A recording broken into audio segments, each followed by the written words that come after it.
जय श्री राम। श्री राम मंदिर की पौराणिक उत्पत्ति प्राचीन हिंदू महाकाव्य रामायण में निहित है, जिसे ऋषि वाल्मीकि ने लिखा था।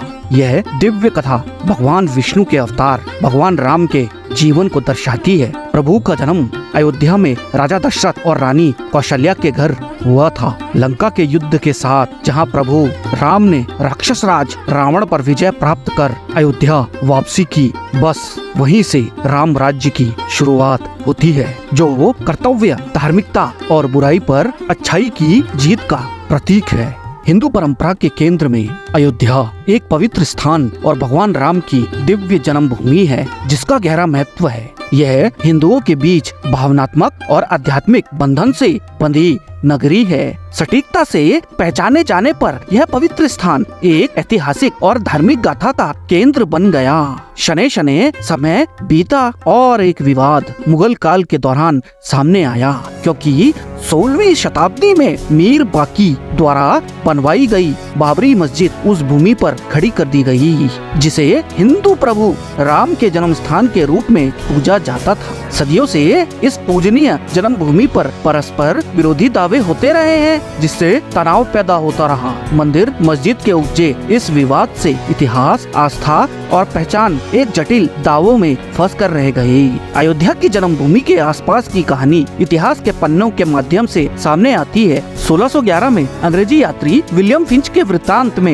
एक उभरते परिदृश्य की ओर इशारा करते हुए मस्जिद का उल्लेख नहीं किया गया है। 1810 में फ्रांसिस बुकनन ने मस्जिद के स्थान पर राम मंदिर का विवरण दिया। दिलचस्प बात यह है कि बाबरी मस्जिद के शिलालेखों की विवादित प्रामाणिकता बाबर के युग से इसके ऐतिहासिक संबंध के बारे में संदेह पैदा करती है। जैसे जैसे समय अपने परतें खोलता है, 20वीं सदी राम जन्मभूमि आंदोलन के उत्साह के साथ शुरू हुई, जो हिंदू संगठनों के नेतृत्व में एक गतिशील शक्ति थी।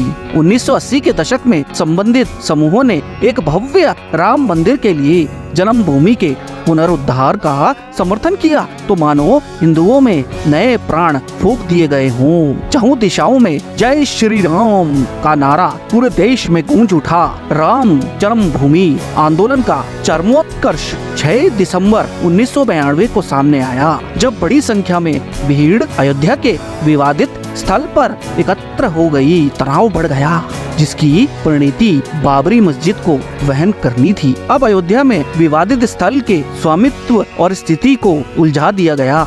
भूमि के स्वामित्व के लिए कई दावेदारों की होड़, शीर्षक, विवाद और कानूनी कार्रवाई एक साथ शुरू हो गई। यह गाथा 9 नवंबर 2019 को अपने चरम पर पहुंच गई, जब भारत के सर्वोच्च न्यायालय ने एक ऐतिहासिक फैसला सुनाया। एक ऐतिहासिक फैसले में अदालत ने जन्मभूमि स्थल पर राम मंदिर के निर्माण का समर्थन किया, साथ ही मस्जिद के निर्माण के लिए अयोध्या में एक अलग पार्सल आवंटित कर दिया, जो राम मंदिर निर्माण यात्रा का एक महत्वपूर्ण क्षण था। सुप्रीम कोर्ट के ऐतिहासिक फैसले के मद्देनजर भारत सरकार ने श्री राम जन्मभूमि तीर्थ क्षेत्र की स्थापना की। एक ट्रस्ट, जिसे राम मंदिर के निर्माण की देखरेख का काम सौंपा गया था, प्रतिष्ठित सदस्यों को शामिल करते हुए ट्रस्ट को धन जुटाने, योजना बनाने और विशाल परियोजनाओं को क्रियान्वित करने का काम सौंपा गया था, जो कि अयोध्या में प्रतिष्ठित जन्मभूमि स्थल पर एक भव्य मंदिर के निर्माण के लंबे समय से घोषित सपने को साकार करने की दिशा में एक महत्वपूर्ण कदम था। मार्च 2020 में राम मंदिर का निर्माण शुरू हुआ और 5 अगस्त 2020 को प्रधानमंत्री श्री नरेंद्र मोदी ने शिलान्यास समारोह आयोजित किया। यह महत्वपूर्ण घटना अयोध्या के सांस्कृतिक और धार्मिक इतिहास में गूंज उठी। अस्थायी रुकावटों के बावजूद, जिसमें कोविड-19 महामारी के कारण आई रुकावटें भी शामिल थी, परियोजनाएं जारी रही। मई 2023 तक महत्वपूर्ण प्रगति दर्ज की गई। 70% जमीनी कार्य और 40% छत का काम पूरा हो गया था, जो इस विशाल उपक्रम की प्राप्ति की दिशा में लगातार प्रगति को रेखांकित करता है। 5 अगस्त 2020 को भूमि पूजन समारोह के साथ मंदिर निर्माण की शुरुआत हुई। वैदिक अनुष्ठानों के साथ यह अवसर प्रधानमंत्री श्री नरेंद्र मोदी द्वारा आधारशिला के रूप में 40 किलो चांदी की ईंट रखने के साथ चरम पर पहुंच गया।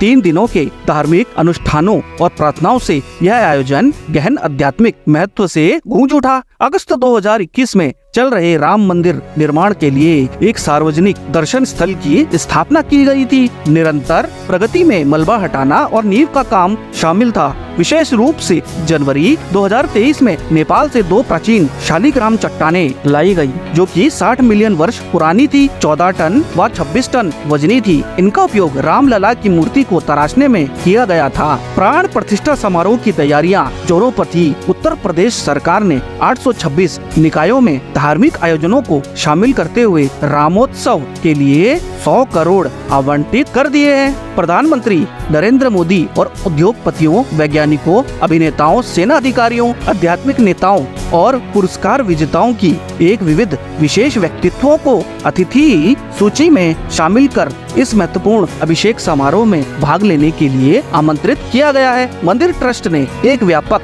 सामूहिक संपर्क और योगदान अभियान शुरू किया, जिसमें 550 से 600 मिलियन लोगों को शामिल किया गया, जो 10 रुपए से शुरू होकर स्वैच्छिक दान स्वीकार कर रहे थे। राष्ट्रपति महामहिम रामनाथ कोविंद ने जनवरी 2021 में 5,10,000 के दान के साथ इस प्रयास की शुरुआत की। अप्रैल 2021 तक 5,000 करोड़ जमा हो गए थे, जिसमें हिंदुस्तान की सांस्कृतिक सौहार्द व भाईचारे ने अपना लोहा मनवा लिया था।